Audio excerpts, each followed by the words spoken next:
Muy buenos días, esto es Produciendo Conciencia.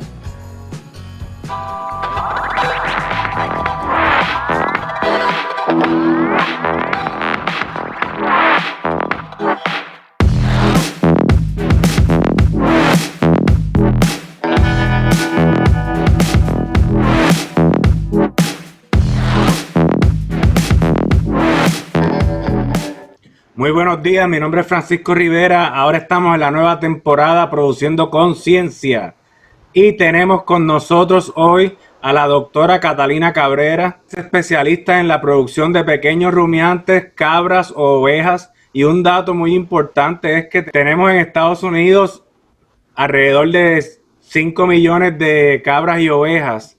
Durante el día de hoy vamos a estar hablando sobre la reproducción de cabras. Bienvenida a Produciendo Conciencia, ¿cómo te encuentras? Buenos días, muchas gracias, todo muy bien, gracias por tenerme acá. Queremos que las personas te conozcan, Catalina, y en tu área ahora profesional como veterinaria de pequeños rumiantes, ¿cuáles son las funciones que tú vas a ir desempeñando durante esta nueva trayectoria en este campo?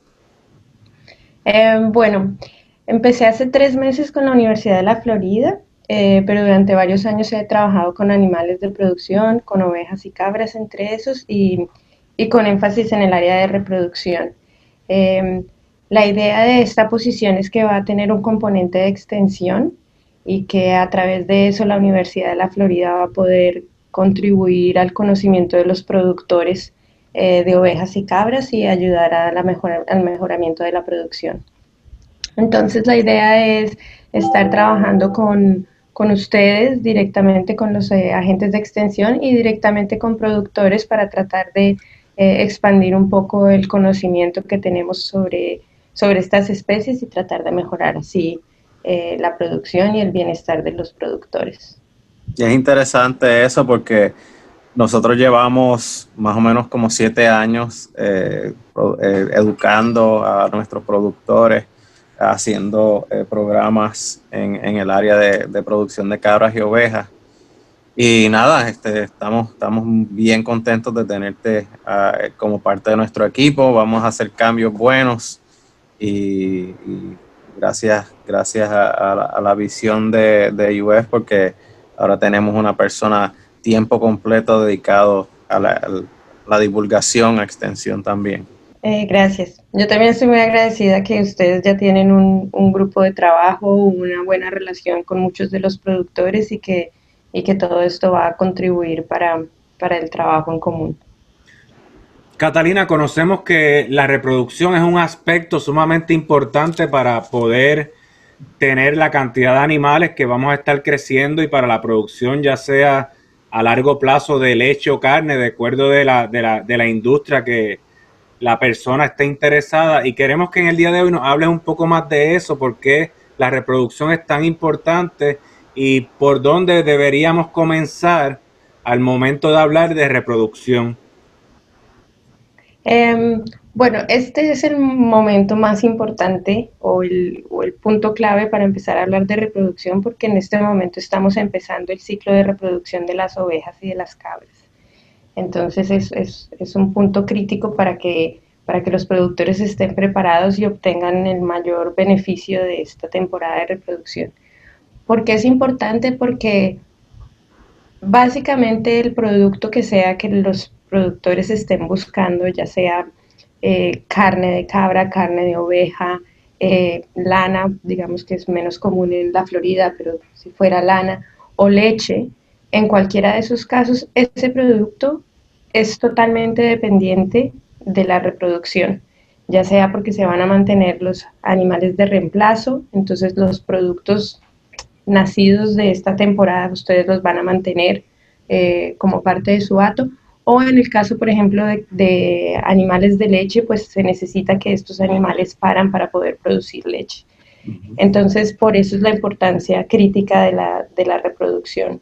Catalina, para las personas que están comenzando en la industria, ¿qué es lo que significa una temporada reproductiva? Bueno, lo que pasa incluso en especies que están ciclando todo el año, como por decir las vacas, hay momentos en los que se toma la decisión de que esta es la época más conveniente para hacer una reproducción durante el año. Eso es algo que vemos, por ejemplo, en el ganado de carne. Entonces, nosotros decidimos que el momento óptimo para que empecemos a tener terneros es tal fecha, y para eso me voy 9 meses atrás, que es lo que dura la preñez, y ahí está mi temporada reproductiva. En el caso de ganado de carne se puede decidir porque las vacas ciclan todo el año. Ujú. En el caso de las ovejas y de las cabras, estos son animales que se llaman estacionales. Entonces ellos, por evolución genética, han evolucionado a ciclar solo en un periodo del año. Y esto a nivel evolutivo es consecuencia de que estos animales quieren tener su cría en la primavera, que es cuando más van a tener disponibilidad de alimentos. Entonces, la consecuencia de que ellos hayan querido evolucionar para parir en primavera es que ellos ciclan en otoño. Ujú. Entonces, nosotros tenemos que enfocar todos nuestros esfuerzos de reproducción a esa temporada, que es la temporada en la que ellos van a estar ciclando. Antes y después de esa temporada, ellas van a estar en anestro, ellas no van a estar en celo y no van a quedar preñadas. Entonces, la optimización de nuestra reproducción tiene que ser enfocada a esa época, que son en este caso los días cortos. Ellas empiezan su temporada reproductiva cuando los días empiezan a cortarse, o sea, a partir del 21 de junio empezamos a considerar que ellas están entrando en una transición a su temporada reproductiva, y va a estar optimizada más o menos a final de agosto, septiembre, octubre y hasta noviembre. ¿Y eso pasa en todas las especies o razas o solamente pasa en algunas? No, hay diferencias de razas, y eso es importante que los productores lo tengan en cuenta, que miremos con qué raza estamos trabajando, porque hay razas que tienen una ciclicidad más expandida en esa época, y hay otros animales que tienen un periodo todavía más corto de tiempo en el que están reproduciéndose. Y la otra cosa que es muy importante es que la forma en la que ellos saben qué día del año es a través de las horas de luz del día. Ujú. Y si estas horas de luz están aumentando o están disminuyendo. Es la percepción que el cerebro tiene de eso. Entonces, en países tropicales o en áreas tropicales, en este caso en el área de la Florida, los días largos son mucho mayores que lo que puede ser en Maine, por ejemplo. Entonces el anestro o el periodo en el que ellas no ciclan es un poco más corto. En resumen, Florida está favorecida por el hecho de que tiene más días con horas de luz, y entonces ese periodo en el que ellas están ciclando y se pueden reproducir es un poco más prolongado. En algunos países tropicales, por ejemplo de Centroamérica o el norte de Sudamérica, en realidad las ovejas y las cabras ciclan todo el año porque no perciben ese cambio de hora. Más cercanos al Ecuador y hay menos variación en las horas de luz. Exactamente. Catalina, en el ganado de carne tenemos alrededor de 2 meses, que es lo que utilizan los productores para la temporada de monta. ¿Cómo sería entonces que se hace para este ganado de ovino o caprino? Eso es muy dependiente de cuál sea el interés de la producción. Entonces, por ejemplo, si yo soy una productora de leche de cabra, quiero tratar de optimizar que mi producción de leche esté, digamos, distribuida lo más posible durante el año. Quiero tratar de tener leche la mayor cantidad de tiempo. Entonces, en ese caso puedo tener una temporada de monta prolongada para tener cabras que estén pariendo en distintos tiempos y así tener una producción de leche un poco más estable por un periodo más largo. En el caso de carne, ya sea de cabra o de oveja, también depende un poco del mercadeo. Entonces, si yo estoy tratando idealmente de tener un grupo de cabritos o de ovejos homogéneo, que yo pueda vender un grupo de, no sé, por decir algo, 20 cabritos, que no están uno de 1 mes y el otro de 5 meses, sino que es un grupo homogéneo. Entonces voy a tratar de, igualmente que en el ganado de carne, tratar de disminuir esa temporada de monta para que los nacimientos a su vez estén agrupados. Entonces, en ese orden de ideas, pues estaríamos hablando de 45 a 60 días como temporada de monta para que mis partos y cabritos y ovejitos tengan una diferencia máxima de 45 días a 2 meses entre ellos. Y para eso también hay protocolos de sincronización de celo que se pueden utilizar, ¿correcto? Sí, sí.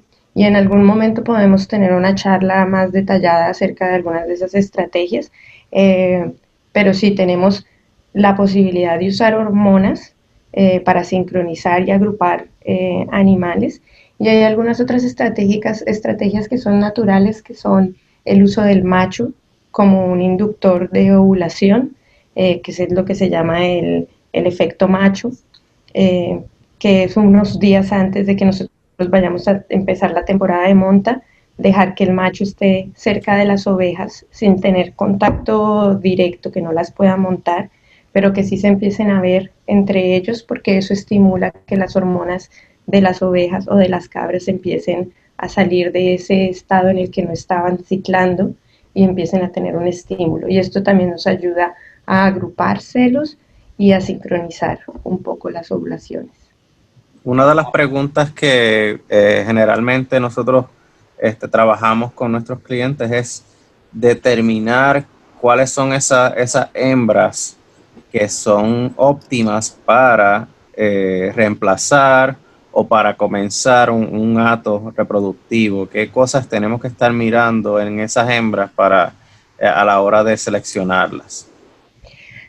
Cuando se hace la selección de las hembras, hay un periodo que digamos sería un poco antes de este momento en el que estamos actualmente, que es idealmente en el momento en que se desteta. Entonces, del año pasado, digamos que esos animales parieron en abril y que se dejaron por 3 meses, por ejemplo, con los críos, y después de eso se desteta. Cuando se desteta, es un buen momento para seleccionar quién se queda y quién se va. Entonces aquí se puede seleccionar basado en el resultado que dieron. Entonces, por ejemplo, una oveja que no tiene buena ubre, ¿no? Que perdió un pezón o que tuvo mastitis y que no va a poder alimentar a su cordero el próximo año, ese es el momento de que se vaya. Los que tienen problemas con el ligamento suspensorio también, que la ubre está más propensa a enfermarse. Correcto. Si tenemos un animal que tiene una cojera crónica, artritis, algo de lo que ya sabemos que no se va a recuperar y que creemos que no va a ser una buena madre el otro año, pues también este es el momento de salir de ese animal. Entonces, en el momento del destete es un buen punto para seleccionar. Ah, mira, la cría de esta cabra me gustó muchísimo. Dio animales de buen tamaño, ¿no? Este es un animal que voy a dejar, voy a hacer que se quede. Y de hecho, en este momento puedo escoger que quiero que las hijas de esa cabra se queden. Entonces aquí ya empieza uno a evaluar un poco los reemplazos para que en esta nueva temporada de monta yo ahora pueda ir y ver los animales que tienen un año o un poco menos de un año y también escoger quién se queda de ese grupo. Y ese es el aspecto fenotípico como tal. Tenemos que mirar también que uno de los problemas principales que tenemos aquí en Florida es la resistencia a parásitos o a la susceptibilidad a los parásitos gastrointestinales, que es el mayor problema que tenemos ahora mismo. Y quiero que me hables un poquitito solamente acerca de esa resistencia o esa, acá yo le digo los easy keepers, que son esos animales que realmente se desempeñan bien, que pueden adaptarse a las condiciones y que no hay que estar medicándolos todo el tiempo. Entonces, eso es altamente hereditable también. Correcto. Eso ya ha sido probado que tiene un componente genético bastante grande y en ese sentido también, por muchas razones, es recomendado tener unos buenos registros de nuestros animales y unas buenas records de nuestros animales para saber específicamente eso. Entonces, si yo ya he identificado una oveja que absolutamente todas las veces que hago famacha o que hago recuento de huevos de parásitos, siempre la tengo que desparasitar, entonces eventualmente este animal tiene susceptibilidad a los parásitos y no es conveniente de pronto quedarse con ella, pero con seguridad no es conveniente quedarse con sus crías, porque entonces estamos propagando animales que van a ser susceptibles. Y completamente lo contrario, ¿no? Si tenemos una cabra que muy pocas veces hay que desparasitarla porque parece que es resistente, entonces esta cabra se queda y voy en la mejor de los casos a mantener sus crías para propagar esa resistencia dentro de mi hato. O sea que yo como productor tengo que estar pendiente a que tenga una buena pezuña, una buena capacidad corporal, ese animal. Necesito buenos aspectos de reproducción. ¿Cuáles serían esos aspectos en el animal que yo debo velar en esa cabra? Aspectos reproductivos. Pues digamos que un poco ya habiendo hablado de las otras características en aspectos reproductivos, pues idealmente nosotros solo estamos manteniendo animales que todos los años están pariendo. Entonces con eso también estamos seleccionando por fertilidad. Queremos animales que estén en una buena condición corporal. Idealmente en una clasificación de 1 a 5 queremos animales de 2 a 5, pero idealmente de 3 para arriba. Tampoco los queremos obesos. Y que no hayan tenido problemas de parto. Es otra cosa que es normalmente hereditable y que si se dio una vez es posible que se repita. Entonces, si yo tengo unos buenos récords, si yo tengo una historia de cada uno de mis animales, puedo ver cuáles son las características de ese animal y tratar de decidir basado en eso si lo quiero conservar o no. Perfecto. Pues entonces vamos a hablar ahora de selección de los padrotes como tal. ¿Qué características son las importantes que nosotros tenemos que mirar a la hora de mirar esos padrotes? Y tenemos que tener en consideración de que muchas de las personas que interactuamos en esta industria empiezan jugando, empiezan teniendo sus cabras como mascotas y después consideran expandir su operación o de la noche a la mañana pues se levantan y tienen un montón de animales ahí que están reproduciéndose y no tienen una dirección como tal. Y qué es lo que tenemos que buscar en ese macho, porque el macho, para tener una idea, pues va a aportar el 50% del material genético dentro del hato. Y un macho idealmente pues tiene la capacidad de empadronar a 25, 30 hembras. Por lo tanto, la contribución del macho es sumamente importante. ¿Qué tenemos que estar mirando ahí? Sí, estoy de acuerdo contigo. El macho es muy importante y muchas veces casi que es un poco ignorado, ¿no? Sí, Entonces, claro, porque no solamente servimos para botar la basura y recortar la grama. entonces el tema de la selección del macho es muy importante y se tiene que hacer con anticipación también, que es normalmente lo que no se hace. Normalmente es a temporada de monta, traigo el macho compro el macho ayer y lo traigo y hoy, claro, y lo traigo ya hoy y lo pongo con mis animales. Entonces, la idea acá es que empecemos a estimular el hecho de que estos animales se tienen que empezar a mirar un poco antes de un mes de que vayamos a empezar la temporada de monta. Bueno, hay que mirar las características genéticas, por lo que tú mencionabas de que este animal va a contribuir el 50% de lo que va a ser nuestras crías, por ende nuestros reemplazos. Entonces ese animal tiene que cumplir las características que yo estoy buscando, sean cuáles sean esas características. Ejemplo, resistencia parasitaria, producción de leche, masa muscular, lo que sea. Esa es una característica. Lo otro es que si es un animal nuevo que está entrando a mi finca, y eso aplica para hembras también, por supuesto, lo ideal es que entre por lo menos unos 30 días antes para hacerle una cuarentena y asegurar que ese animal no trae ninguna enfermedad infecciosa que se la va a transmitir a todas mis hembras. Entonces, por un mes tengo ese animal alejado hasta que me dé cuenta que no está presentando síntomas de ninguna enfermedad y en ese momento ya puedo decidir que lo puedo integrar al resto del hato. Cosas ya que son básicas relacionadas con la calidad de este animal y la posibilidad de este animal de montar, pues tenemos que asegurarnos que tenga buenas patas, ¿no? Que no esté cojo y no vaya a tener la posibilidad de montar bien. tenemos que asegurarnos que no sea ciego, por ejemplo, y que va a tener dificultad para encontrar a las hembras. Esas son como algunas generalidades, digamos, físicas. La condición corporal del macho es muy importante, casi que un poco más importante que la de la hembra, porque los machos en temporada de monta se enfocan realmente en su trabajo y muchas veces descuidan su propia alimentación. Entonces es muy común que los machos durante la temporada de monta pierdan condición corporal. Por ende, si yo entro con un animal con condición corporal 2.5, al final de la temporada me va a salir con 2 o 1.5. Entonces, para garantizar que el animal va a estar en la capacidad de monta durante toda la temporada, quiero entrar con un animal que esté en una muy buena condición corporal. Y luego las otras cosas que son importantes son relacionadas con lo reproductivo directamente. Esto es asegurarse que este animal es fértil y que realmente va a estar durante esa temporada haciendo su trabajo. Esto también es algo que podemos hablar en más detalle en otro momento, pero cosas que se evalúan es los testículos, para asegurarnos que los testículos no tengan inflamación, no estén endurecidos. Tenemos que asegurarnos que sus testículos se desplazan libremente dentro del escroto. Eso es un indicativo de que ellos van a poder regular la temperatura.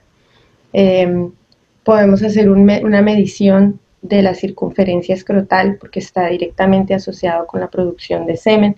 Entonces, en este caso, entre más grande es mejor, mientras la calidad y la textura sea apropiada. Y también existe la posibilidad de hacer una evaluación de semen para asegurarnos que ese semen es de buena calidad. Por último, el vigor del macho y el interés del macho por la hembra también es importante, porque de nada nos sirve que el macho sea perfecto, el semen sea perfecto y no esté interesado en montar a las hembras.